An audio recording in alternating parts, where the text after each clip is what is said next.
Hello everybody. Today we are here to take a look at the McClellan family, an unmarked area in the Fallout 3 wasteland. This time in Georgetown, and I will show you it right here. As you can see, we are located more or less in North Georgetown, only accessible through the metro, and it is here on the minimap if you want to use that as a reference point. Now the thing I will show you here is what the sort of surrounding area would look like. And be wary, there's an overlord near here. But without further ado, let's go and invade this person's house. So the first thing I see is this. A pram. A child lived here, a baby was present here. Maybe he still is, or maybe they're dead. If we look around, we can see some bottled milk, we can see an iron and an ironing board. A housewife lived here. They made their life here. And a fridge with, frankly, some very disturbing things. So we look inside, we have iguana bits, and we have squirrel on a stick, which isn't really what a kid should have. Upstairs we can find a bed, which I am sure many pleasant hours of copulation were had. You can even see some of the stains on it still. UV light would tell stories here. And then in here, this holds a music sheet. Who played the music? Was it the resident of this room? Perhaps it was. It was a child. A child lived here and a child died here, and from the looks of it, they got cut in half. Okay, this is one of the only corpses of a child you can find in the game, and one of the only times when they're present in a house that clearly existed before the bombs dropped. Now, I find it interesting because they were here before the bombs dropped. They died in their bed, so where the fuck are the parents? Their corpses are nowhere to be found in this house. And I think this is very harrowing because their corpse is still here. You can see a tricycle, you can see some skitty boots, whatever the fuck you call it, roller skates, yeah. And then in here, you can see a Mr. Handy, and then a terminal to control him. There are many actions, but first of all, we're going to use this one. Walk Muffy.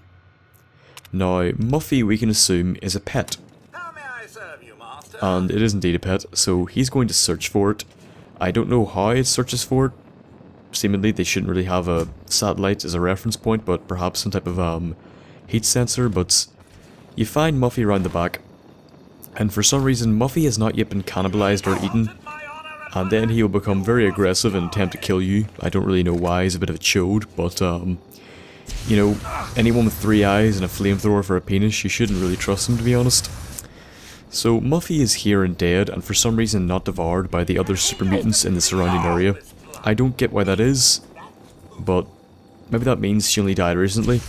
Maybe the family that lived in this house lived here recently, and they were not here when the blast fell, because the child would not be vaporized in their bed, they'd still be whole. Next you can see some other of the commands, but the grocery one doesn't do anything. The only way to stop him, by the way, after that, is to deactivate him. The grocery one, he'll float over to a grocery store and come back.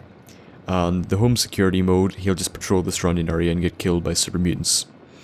I would recommend the children bedtime poem, and the poem is going to come up here in a couple of seconds, and it is so harrowing, so morbid, that I just think I'm not even going to say anything. You're just going to have to listen. There will come soft rains and the smell of the ground, and swallows circling with their shimmering sound, and frogs in the pool singing at night, and wild plum trees in tremulous white. Robins will wear their feathery fire, whistling their whims on a low fence wire, and not one will know of the war, not one will care at last when it is done.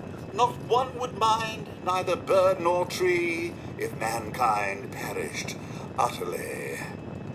And spring herself, when she woke at dawn, would scarcely know that we were gone. So it seems to be a poem about the war, and how even if humanity was destroyed, nature would not care or notice.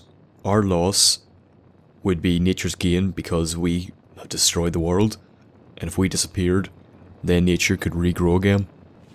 A very morbid poem that a child shouldn't really hear, but perhaps given the time they grew up in, it would have helped. Okay, the child needed to be aware of these things. So that's the McClellan family. A very morbid place with a child's skeleton, a Mr. Handy who to this day still carries out his duties, even though he's no fucking point. and I just felt I had to show it to you because it's morbid and really highlights some of the darker parts of Fallout. I hope you enjoyed this episode.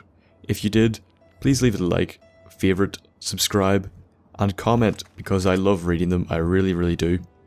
Share it on any forms of social media and any suggestions for future episodes of this, Obvious Thriller Analysis, or indeed any other games you want me to play. Please leave them below. I hope you did enjoy it, and I hope I'll see you in the next one. Goodbye. Hello there. I hope you enjoyed the episode. Thank you for watching it. If you did enjoy it, please leave a like and subscribe.